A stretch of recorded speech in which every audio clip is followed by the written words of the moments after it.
Cek satu. Tes.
Bismillahirrahmanirrahim.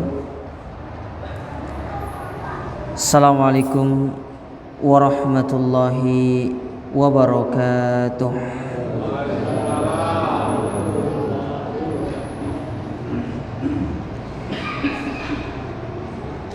Innal hamdalillah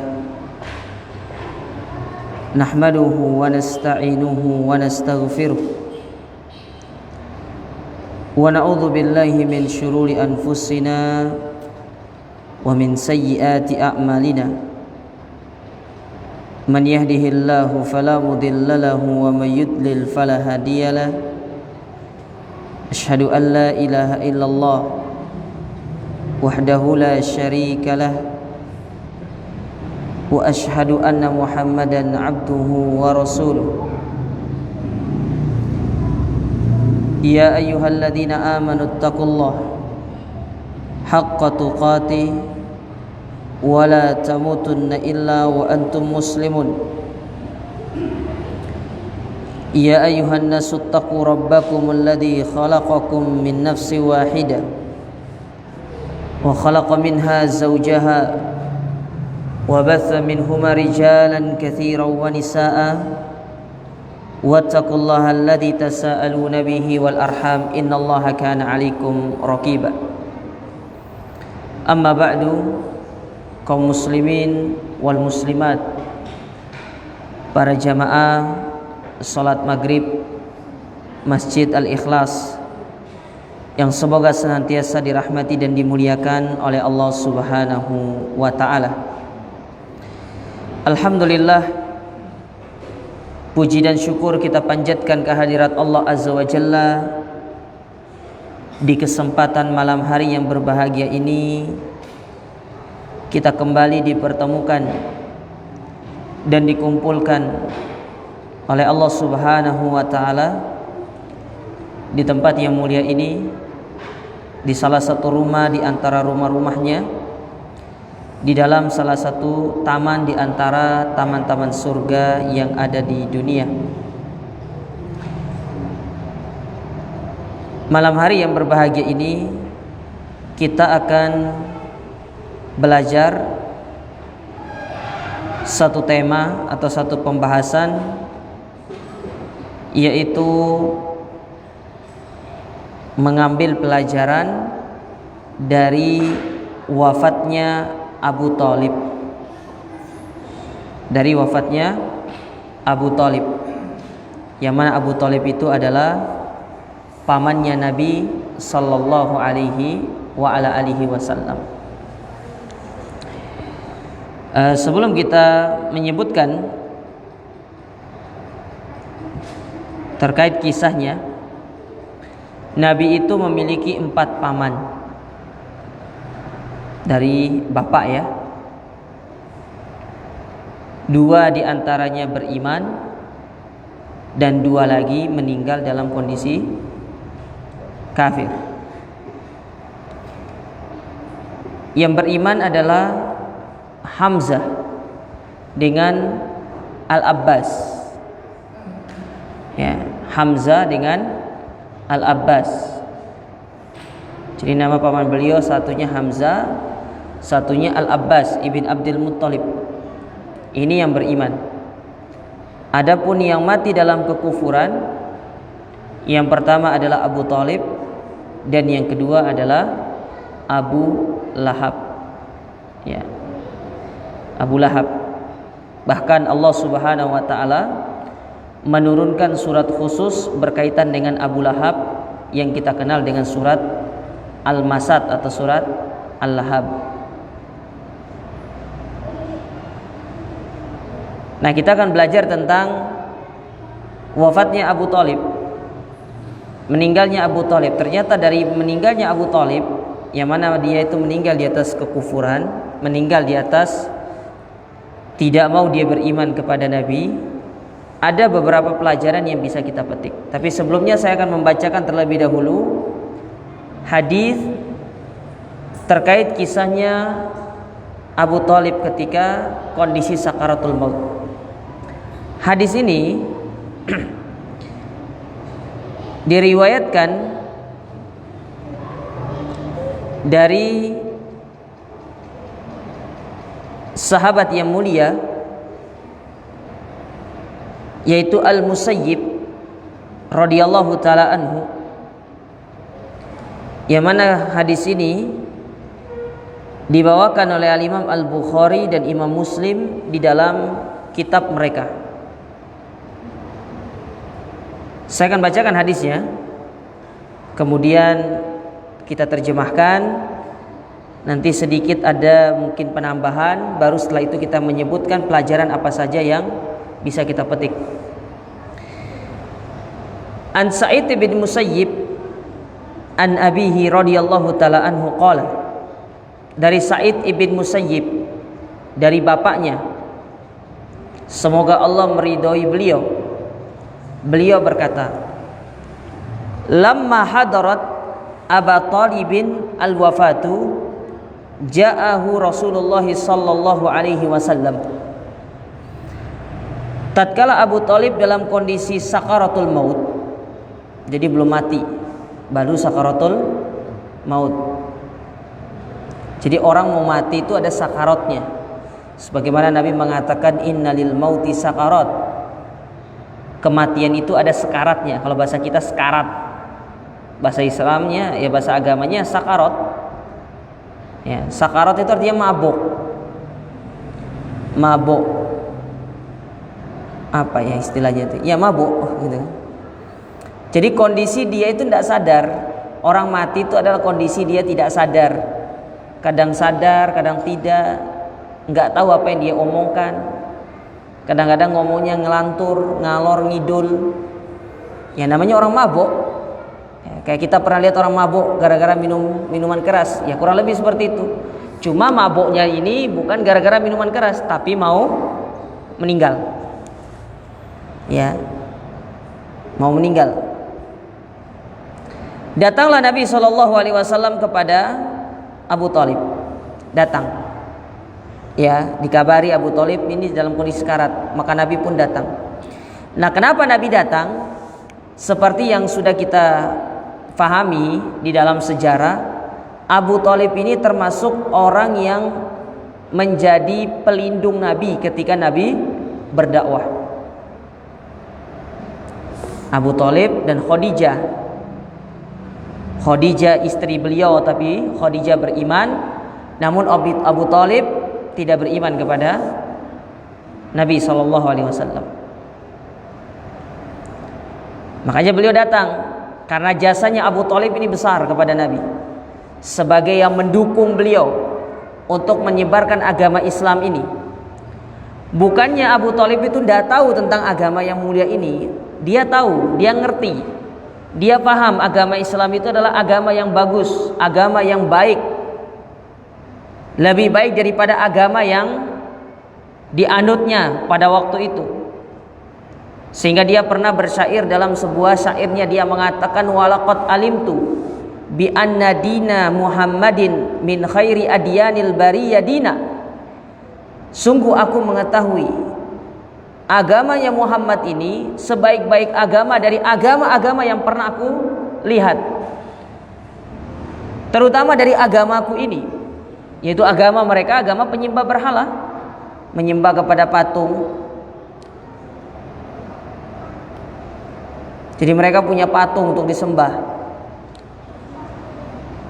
Jadi beribadahnya kepada patung, bukan kepada Allah kalau orang-orang musyrikin jahiliyah dulu. Kata Abu Thalib, aku tahu agamanya Muhammad, yang dibawa Muhammad ini adalah sebaik-baik agama. Laulal malamatu aw hidari masabbatin lawajadtani samhan bidzaka mubina.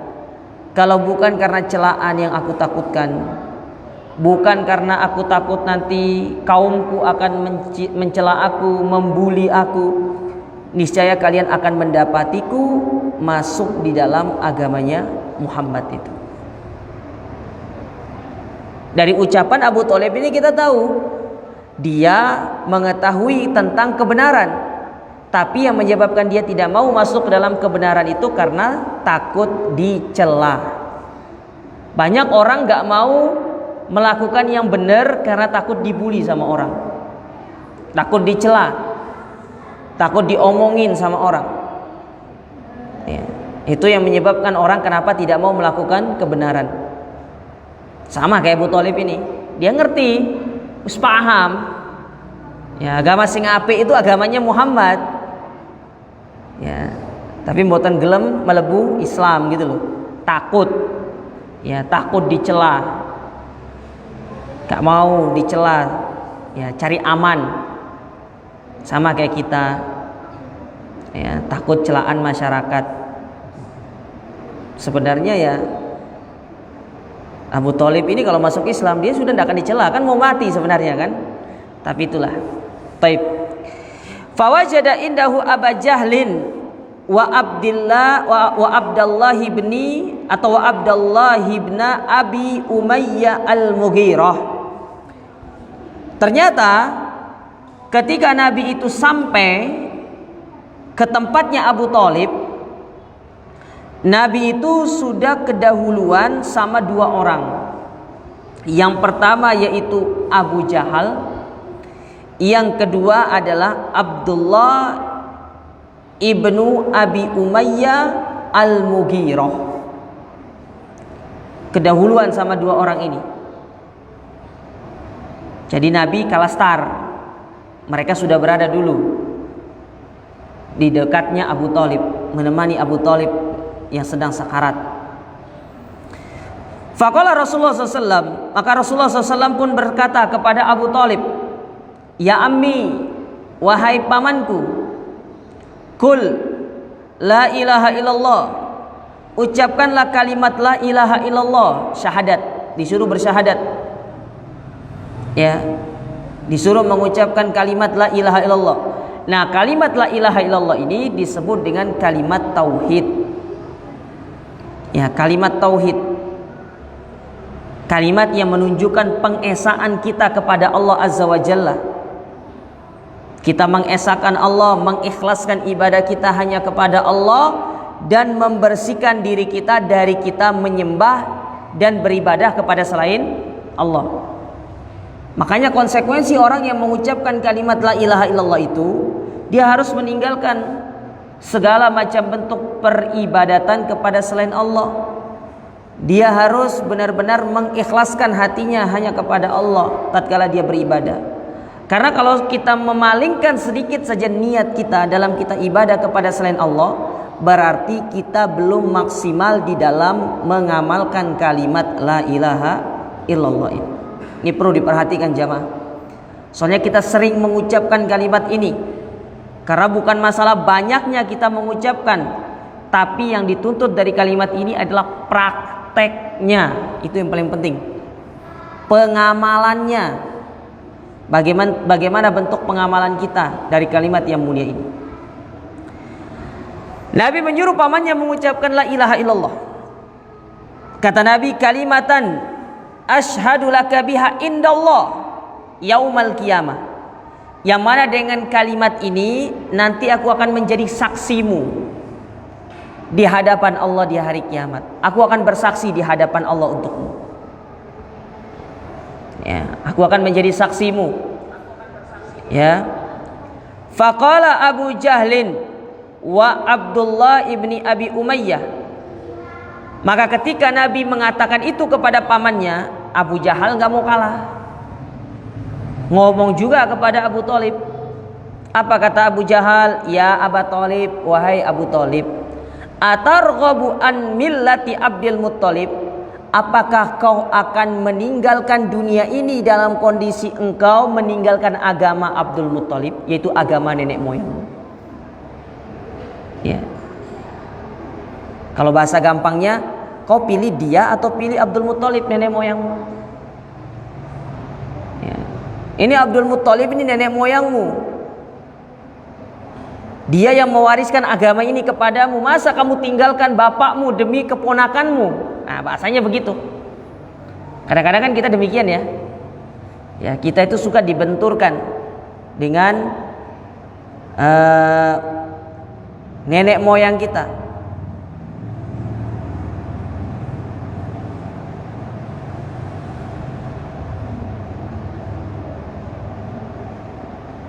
Jadi Abu Jahal bilang kepada Abu Thalib demikian. Masa kamu mau meninggalkan agama nenek moyangmu dan memilih agamanya Muhammad, yang mana Muhammad itu adalah keponakanmu? Terus terjadi apa istilahnya? Saling apa bahasanya ya? Ya, Abu Jahal setelah ngomong itu, Nabi ngomong lagi, Abu Jahal ngomong lagi gitu loh. Istilah saling melakukan penawaran. Ya, saling mentalkin lah bahasanya. Ya, terus saling mentalkin. Yang satunya Nabi mentalkin supaya Abu Thalib ini mengucapkan syahadat, sementara Abu Jahal ini mentalkin supaya dia tetap berada di atas agama nenek moyangnya. Akhirnya setelah saling mentalkin, apa yang terjadi? Falam yazal Rasulullah SAW ya'riduha alaihi wa yu'iduha lahu tilkal maqalah. Senantiasa Nabi mengulangi ucapan-ucapan ini, hatta qala Abu Thalib, sampai akhirnya Abu Thalib itu mengatakan di akhir ucapannya adalah huwa ala millati Abdul Muttalib. Ternyata dia lebih memilih agamanya Abdul Muttalib. Ya, nah dari sini kita tahu Abu Thalib itu mati dalam kondisi tidak beriman, alias mati dalam kondisi kafir. Ya, mati dalam kondisi tidak beriman karena dia tidak mau mengucapkan kalimat syahadat tadi. Karena sebagaimana kita tahu, kalimat syahadat la ilaha illallah wa anna muhammadar rasulullah itu adalah syarat kita untuk dikatakan seorang muslim. Kalau kita itu kondisinya besarnya itu dalam kondisi kafir. Tapi kalau sudah lahir dalam kondisi keluarga muslim, ya tidak perlu mengucapkan kalimat ini, nggak perlu syahadat lagi karena sudah otomatis menjadi seorang muslim. Wa aba an yakul, dan dia enggan untuk mengucapkan la ilaha illallah. Faqala Rasulullah, maka Rasulullah SAW bersabda, mengatakan begini. Setelah Abu Thalib tidak mau mengucapkan kalimat la ilaha illallah, meninggal di atas kekafirannya, tetap memilih agamanya Abdul Muttalib, maka Nabi pun berkata dalam dirinya, ama wallahi la astaghfiranna laka ma lam unha anka. Demi Allah, aku akan senantiasa memintakan ampun untukmu selama aku tidak dilarang. Kata Nabi begitu. Jadi aku akan terus beristighfar kepada Allah untukmu. Aku akan terus memohonkan ampun untukmu selama aku tidak dilarang oleh Allah Subhanahu wa taala. Maka ketika Nabi mengatakan demikian, Allah pun langsung menurunkan ayat kepada Nabi alaihi salatu wasallam, 2 ayat. Ayat yang pertama dalam surat Taubah, ayat yang ke-113, di mana Allah taala berfirman, "Maka nalin nabi walladzina amanu an yastaghfiru lil musyrikina walau kanu uli qurba mim ba'di ma tabayyana lahum annahum ashabul jahim." Bahwasanya tidak boleh bagi seorang nabi dan orang-orang yang beriman untuk memintakan ampun bagi orang-orang yang musyrikin. Ya, nanti akan disebutkan di sini maksudnya apa. Meskipun yang musyrik itu adalah karib kerabat terdekat, setelah jelas bagi mereka, mereka adalah penghuni neraka jahanam.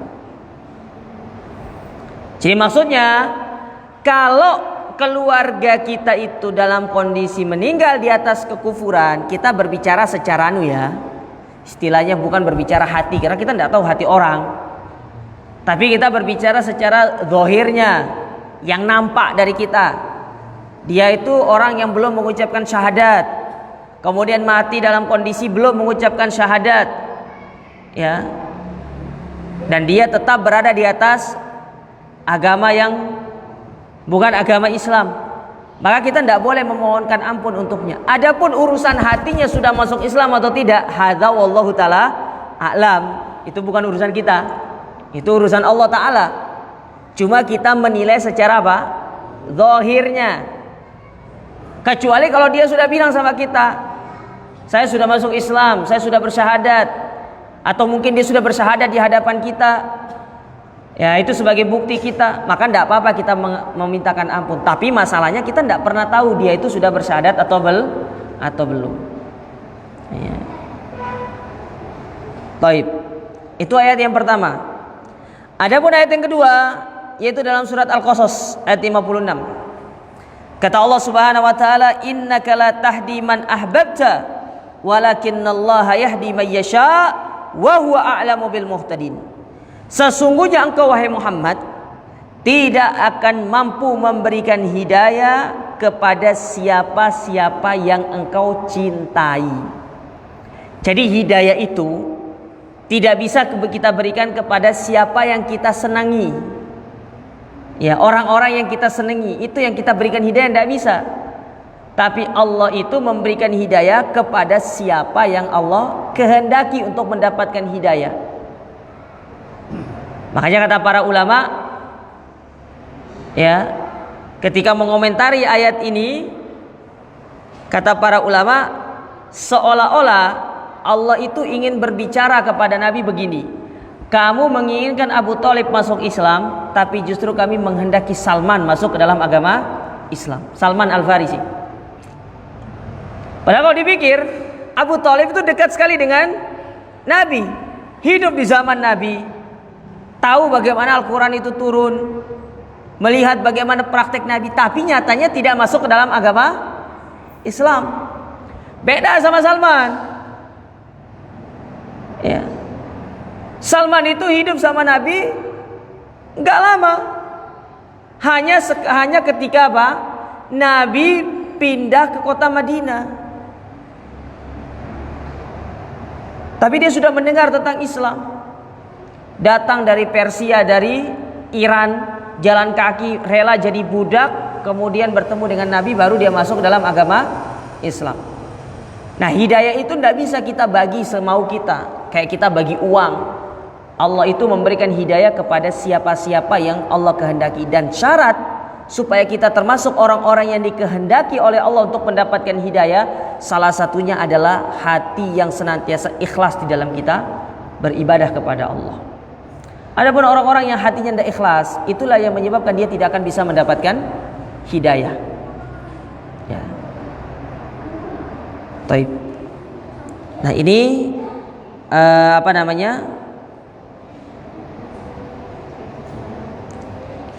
hadis yang menceritakan tentang wafatnya Abu Thalib.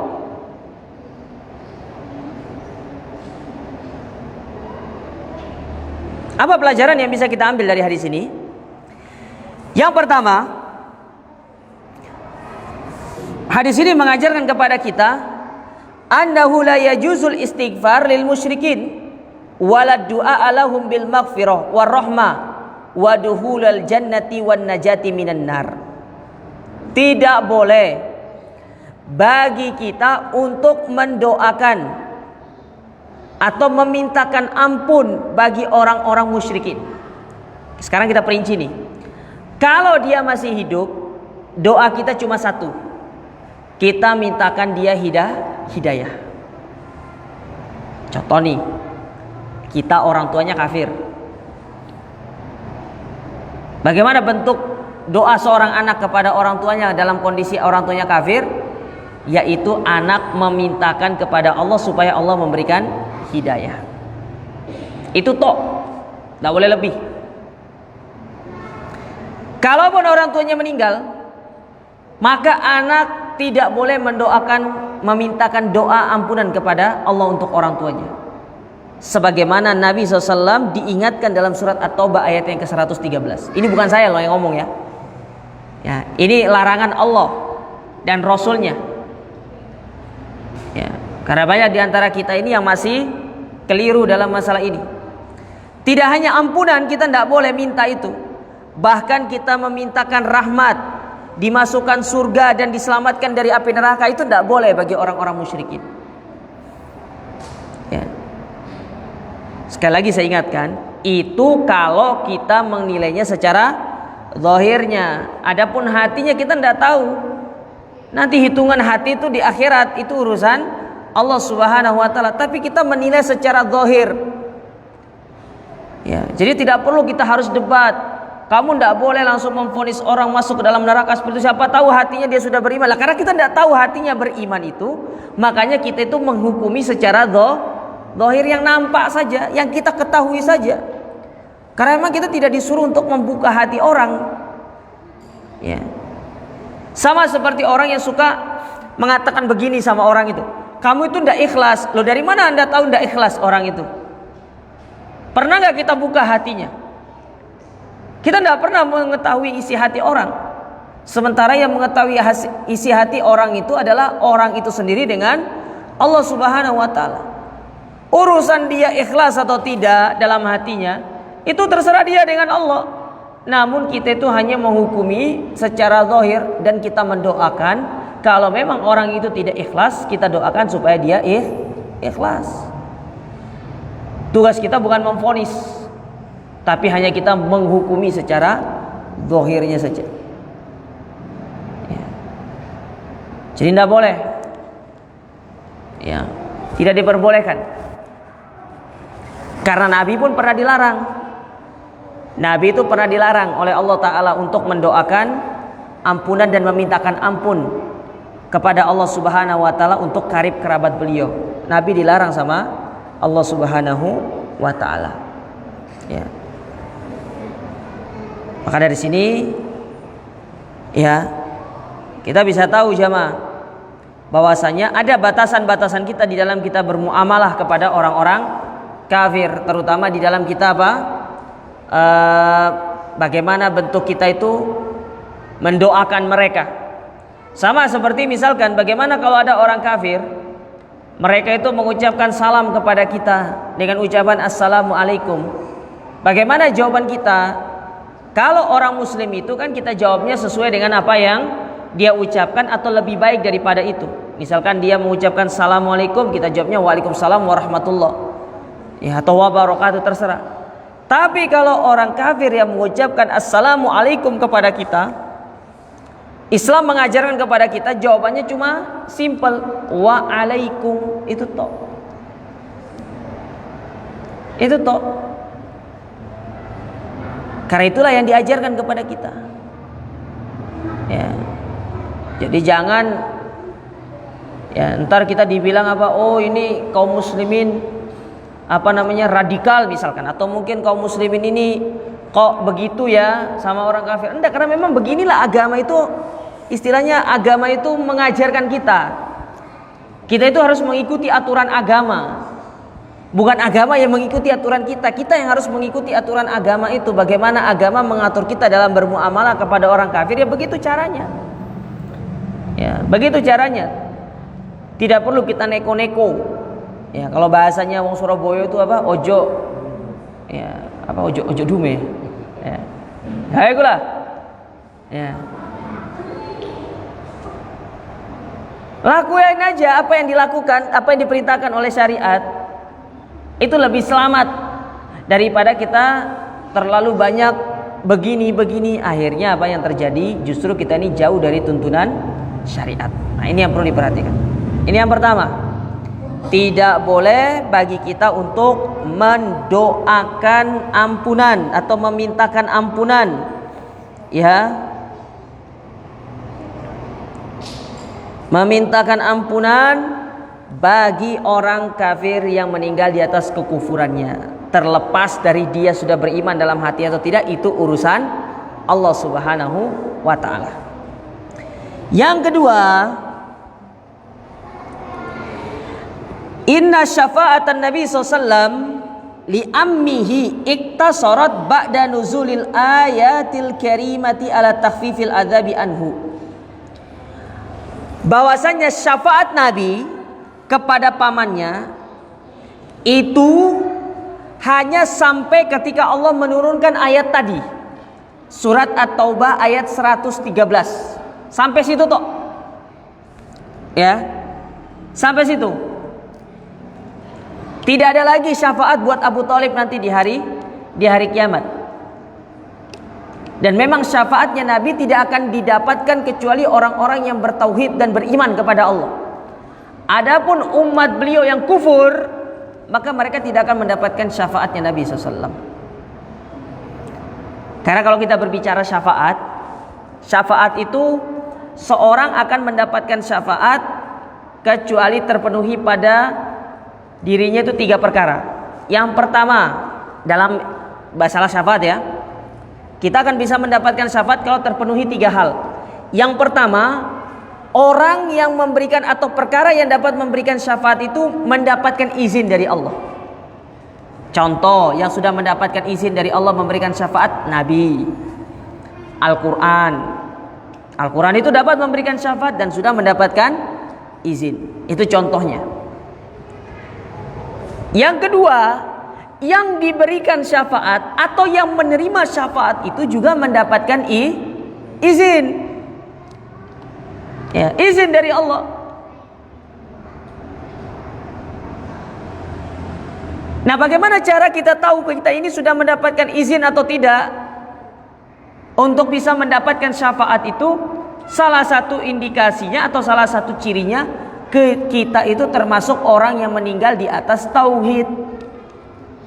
Meninggal di atas kita berpegang teguh dengan kalimat la ilaha illallah. Kalau kita meninggal di atas kesyirikan, itulah yang menyebabkan kita tidak bisa mendapatkan syafaat. Karena Allah mengatakan, "Fala tanfa'us syafa'atu syafi'in." Tidak bermanfaat syafaat orang-orang yang memberikan syafaat kepada orang-orang yang diberikan syafaat itu, karena dia meninggal, salah satunya meninggal di atas kesyirikan. Jadi syarat untuk mendapatkan syafaat itu meninggal di atas tauhid, bukan meninggal di atas kesyirikan. Nah, dari kisah ini kita bisa tahu kalau Abu Thalib itu memang sudah tidak bisa mendapatkan syafaat karena dia meninggal di atas kesyirikan. Dan syafaat Nabi sudah terbatas pada Allah, sudah menurunkan ayat surat At-Taubah tadi. Sampai situ aja. Dan di antara bentuk syafaat yang Allah berikan kepada Abu Thalib dari Nabi SAW, bahwasanya Abu Thalib itu berada pada neraka yang paling rendah. Ya, Abu Thalib itu adalah orang yang berada pada neraka yang paling rendah di akhirat. Sebagaimana Nabi SAW pernah menyebutkan bahwasanya kalau bukan karena syafaatku, niscaya Abu Thalib itu akan berada pada neraka yang paling bawah. Tapi karena syafaat dari Nabi, ya, dan melihat jasa-jasa Abu Thalib itu besar kepada Islam, akhirnya Abu Thalib itu berada pada neraka yang paling rendah. Kalaupun berada pada neraka yang paling rendah, itu juga sudah termasuk azab yang pedih. Karena nanti Abu Thalib itu akan dipakaikan sandal dari api neraka dan kepalanya yang mendidih. Itu azabnya Abu Thalib. Ya. Nah, itu sudah 2. Yang memberi syafaat atau apa yang pemberi syafaat ini dapat izin, yang mendapatkan syafaat juga mendapatkan izin dari Allah. Nah, yang ketiga, syarat untuk mendapatkan syafaat, kegiatan memberikan syafaat itu mendapatkan izin juga dari Allah. Ya. Jadi proses memberikan syafaat itu juga diizinkan, diridhoi sama Allah. Nah, ketiga hal ini harus ada dalam diri kita. Kalau salah satu hilang, maka pemberian syafaat itu tidak akan bisa kita dapatkan. Sekarang yang memberikan syafaat dapat izin, perbuatan memberikan syafaat dapat izin. Cuma masalahnya yang sering terjadi itu orang yang diberikan syafaat itu yang belum tentu diizinkan oleh Allah, belum tentu diridhoi untuk mendapatkan syafaat. Ya. Nah, maka dari sekarang kalau ingin mendapatkan syafaat itu perlu untuk kita benar-benar memperhatikan apakah kita termasuk orang yang bertauhid kepada Allah, dan kemudian apakah kelak nanti kita akan meninggal di atas tauhid kepada Allah Subhanahu wa taala. Itu yang kedua. Jadi Abu Thalib itu mendapatkan syafaatnya Nabi hanya berupa diringankan adabnya menjadi adab yang paling ringan. Yang ketiga, di antara pelajaran yang bisa diambil dari kisah ini, anna syirka la tanfa'u ma'ahu ta'ah wa la yaqbalullahu min sahibihi sarfan wala adlan wala fardan wala naflan. Kesyirikan itu tidak akan memberikan manfaat kepada kita, atau ketaatan itu tidak akan bermanfaat bagi kita kalau ketaatan itu masih dibarengkan dengan kesyirikan. Di satu sisi sholat, tapi satu sisi masih suka tahayul, si suka khurafat, pakai sing ini nih, ya. masih suka khurafat, masih suka tahayul, gak manfaat sholatnya, puasanya lancar, tapi masih suka percaya kepada perkara-perkara yang mistis. Oh, pohon ini ada penunggunya. Iya, kalau pohonnya di rumah orang ya yang nunggu ya orangnya. Ya.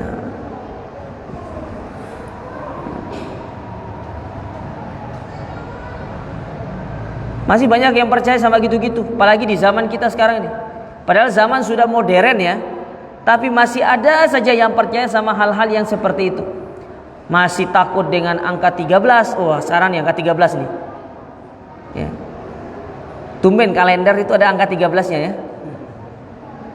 Biasanya kan takut sama angka 13. Kalau kita naik lift di mana di hotel itu enggak ada angka 13-nya itu. 12, 12A biasanya. 12 langsung ke 14 biasanya. Ya. Kalau enggak biasanya 12 langsung ke 15. 13-nya enggak ada. Saya enggak tahu ditaruh di mana lantai 13-nya itu. Padahal kita hitung dari atas, dari bawah itu ya, dari luar 13 lantainya, 15 Pak, 1, 2, 3, 4, 5 sampai sana masuk lift, enggak ada lantai 13 itu. Yang ada 12 sampai langsung pindah ke loncat 15 atau 16. Ya, aneh. Naik pesawat pun demikian. Coba naik pesawat coba. Enggak ada kursi nomor 13 itu. 11, 12 langsung loncat 14 biasanya. Kalau ada 12A biasanya. Ya, enggak ada 13-nya itu. Ya, berarti angka 13 ini sudah masuk bukan kategori sifatnya nasional, tapi sudah skalanya internasional. Luar biasa. Hurufatnya tingkat tinggi sudah ini. Hurufatnya sudah tingkat internasional. Ya, saya tuh heran ya. Ya, wong Amerika itu, wong London itu padahal sudah maju teknologinya, tapi masih percaya sama keramatnya angka 13 itu kan. Percuma kita sholat, puasa kalau masih seperti itu. Nggak manfaat.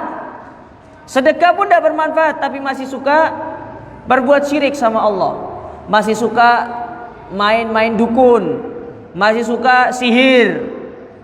Ya, percuma. Dan diterima amal ibadah kita sama Allah Ta'ala. Bahkan orang-orang yang seperti ini kata Allah, dia hari kiamat, dia melakukan kesyirikan lalu meninggal di atas kesyirikannya. Di satu sisi dia banyak melakukan amal, puasa, zakat, haji, sedekah, semua amal ibadahnya. Amal yang banyak itu di akhirat itu nggak ada manfaatnya. Allah katakan dalam surat Al-Furqan itu apa? Wa qadimna ila ma amilu wa ja'alnahu haba'an mansura. Amal yang banyak yang seolah-olah kita melihat seperti gunung, ternyata tatkala sampai akhirat seperti debu yang berterbangan. Gak ada nilainya. Capek di dunia, tapi ternyata amal ibadah yang kita kerjakan justru tidak berbuah apa-apa. Inilah definisi orang capek bekerja tapi hanya dapat lelah. Lelah. Seperti yang Allah firmankan dalam surat Al-Ghasyiyah, amilatun nasibah tasla naron hamiyah. Capek beribadah tapi ternyata justru dia dimasukkan ke dalam neraka yang menyala-nyala. Ya. Ayat ini dikisahkan oleh para ulama pernah membawakan kisah Umar bin Khattab. Umar bin Khattab itu pernah satu ketika melihat ada seorang pendeta Yahudi, yang mana pendeta Yahudi itu ngajak kaum muslimin untuk supaya mereka itu masuk ke dalam agama Yahudi. Tapi tidak ada yang respon sama dia, menolak ajakannya pendeta Yahudi ini. Akhirnya ketika melihat itu Umar nangis. Ditanya sama asistennya, kenapa nangis? Kata Umar, aku ingat sama firman Allah Ta'ala, amilatun nasibah tasla naron hamiyah. Ada orang-orang yang lelah bekerja di dunia, lelah ibadah di dunia, tapi ternyata ibadahnya itu bukan justru memasukkan dia ke surga, tapi menjadikan dia masuk dalam api neraka. Apa sebabnya? Di antaranya karena dia beribadah tapi masih suka melakukan perbuatan syirik sama Allah Ta'ala. Nah, kita nih masih berbuat syirik, ya, masih percaya sama hal-hal yang demikian, masih percaya sama ada yang namanya hari buruk, hari baik. Ketemu kucing di jalan, waduh sial ini katanya, kalau nabraknya pas nabrak kucing mati kucingnya, hari sial. Baru keluar rumah ternyata burung membuang kotoran kepada dia, padahal baru keluar rumah. Oh, ini hari sial, bertanda karena saya sudah diberikan kotoran sama burung, tidak jadi berangkat. Ada burung gagak ke rumahnya datang, itu pertanda kalau ada orang mati katanya. Kupu-kupu masuk rumah, bentar lagi ada tamu katanya. Tangannya gatal, mau terima uang, padahal kalau gatal-gatal terus tidak sembuh-sembuh berarti keluar uang, beli obat jadinya, bukan dapat uang. Ya kan aneh. Kalau tangannya gatal-gatal bisa jadi karena kutu air. Bukan malah dapat uang, malah keluar uang jadinya. Banyak yang seperti itu, masih banyak di antara kita yang seperti itu. Ya. Ditakut-takuti sama malam Jumat, apalagi pas malam Jumat Kliwon. Kenapa harus takut malam Jumat? Kita kaum muslimin justru harus bangga dengan malam Jumat, itu malam mulia. Yang kita takutkan itu harusnya malam Ahad. Banyak setan berkeliaran malam Ahad atau malam Minggu itu. Ya. Nah ini enggak, kita ditakut-takutkan dengan perkara-perkara yang justru itu adalah perkara yang berbau syirik kepada Allah Ta'ala. Maka tinggalkan, karena percuma kita ibadah jamaah kalau masih ada kepercayaan-kepercayaan seperti itu dalam diri kita. Mau pindah rumah cari hari baik, nanti kalau pindah pas ketemu harinya disuruh jangan masuk lewat pintu, masuk lewat jendela. Lah buat apa buat pintu terus kalau disuruh masuk lewat jendela? Ngapain sekalian aja buat pakai jendela itu masuk rumahnya. Ya. Besok paginya katanya cuci beras, nanti air berasnya dituangkan di depan rumahnya supaya rumahnya itu aman dari jin. Ya itu justru ngundang jin. Kalau mau rumahnya aman dari jin, justru yang disuruh dalam agama kita itu adalah disuruh menerapkan adab-adab Islami, membaca Al-Baqarah, baca Al-Quran di rumahnya biar jinnya pada kabur. Masuk rumah ya assalamualaikum. Ya, jangan masuk rumah itu kayak orang kebelet. Oke lah sekali-sekali mungkin pas kebelet ya wajar dia seperti itu. Masa kebeletnya setiap waktu terus gak ngucapin salam? Ya. Tidak ada orang di rumah ucapkan salam, karena itu dapat menjaga rumah kita dari kemasukan jin. Ya, kita ini lebih takut kemasukan maling daripada kemasukan jin.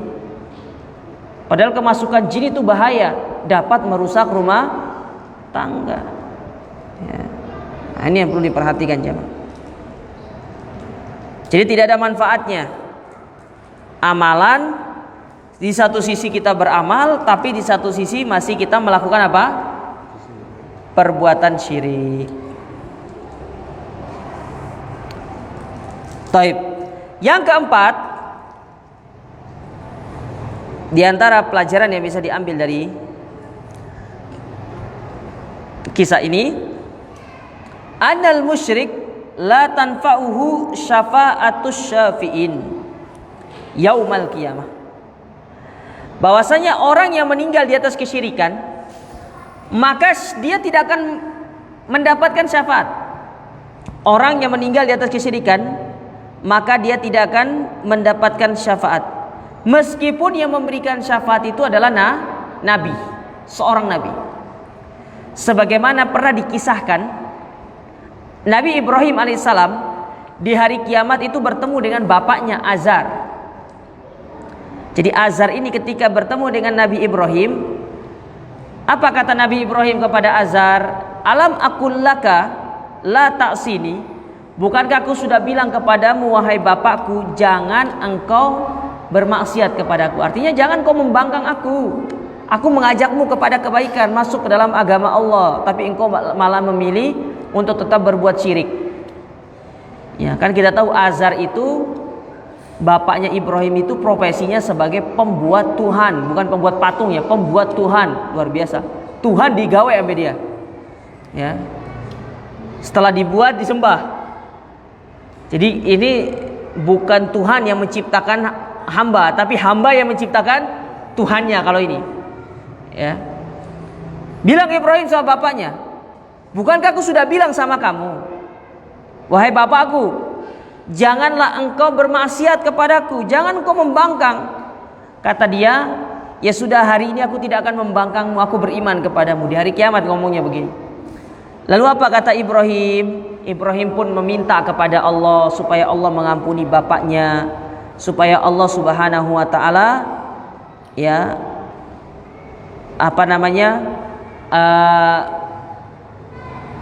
mengampuni dosa-dosa bapaknya. Apa jawaban Allah kepada Nabi Ibrahim? Ya, jawaban Allah kepada Nabi Ibrahim setelah Nabi Ibrahim meminta supaya Allah menjadikan bapaknya masuk ke dalam surga. Kata Allah, inni haramtul jannah alal kafirin. Sesungguhnya aku mengharamkan surga bagi orang-orang kafir. Ya. Ya. Tidak ada manfaatnya.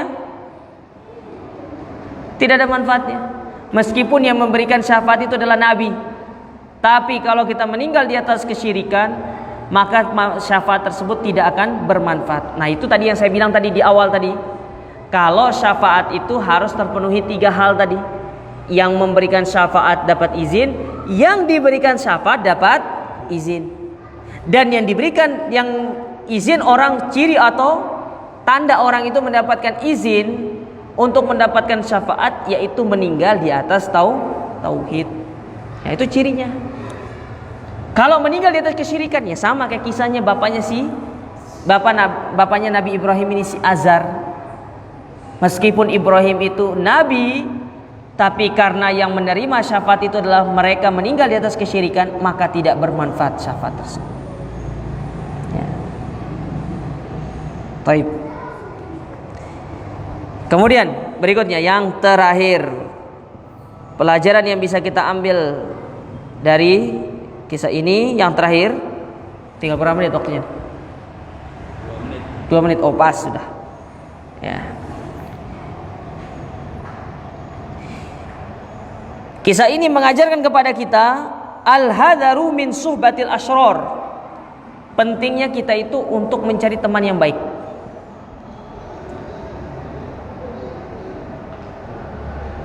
Kok bisa teman yang baik itu penting? Lihat bagaimana Abu Thalib. Karena dia berteman sama orang jelek, akhirnya dia meninggal dalam kondisi su'ul khotimah. Tapi kalau kita berteman dengan orang baik, niscaya orang baik itu akan senantiasa menasihati kita, mengingatkan kepada kita dikala kita lupa, ya, memberikan masukan kepada kita dikala kita melakukan kesalahan. Itu orang baik.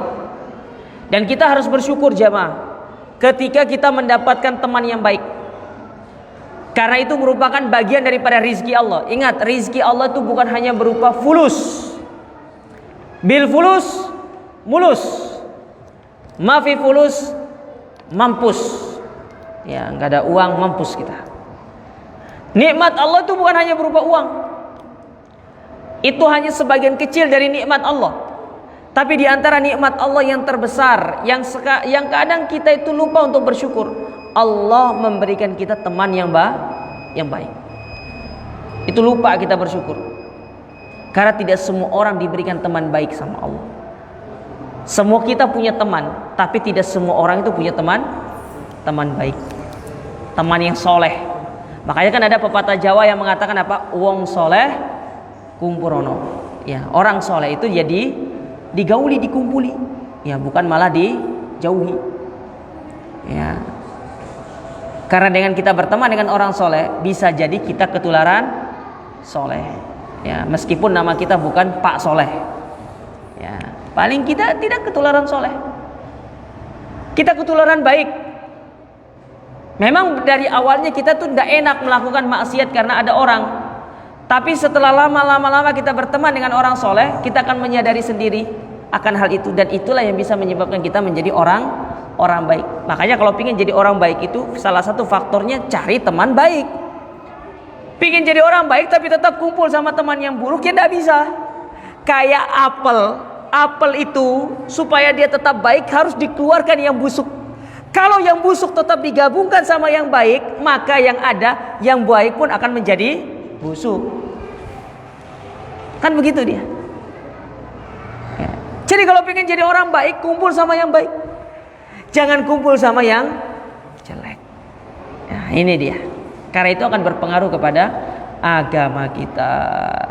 Tapi para jamaah sekalian, ini 5 pelajaran yang bisa kita ambil dari kisah wafatnya Abu Thalib. Dan semoga pelajaran ini dapat menjadi motivasi bagi kita untuk kita benar-benar mengamalkan dalam kehidupan kita sehari-hari. Semoga apa yang disampaikan ini bermanfaat dan bisa menjadi ilmu yang bermanfaat bagi kita untuk kita amalkan dalam kehidupan kita sehari-hari. Aqulu qouli hadza subhanakallahumma rabbana bihamdika asyhadu an la ilaha illa anta astaghfiruka wa atubu ilaik. Wa sallallahu ala nabiyina Muhammad wa ala alihi wasallam wa akhiru da'wana alhamdulillahi rabbil alamin. Wassalamu alaikum warahmatullahi wabarakatuh.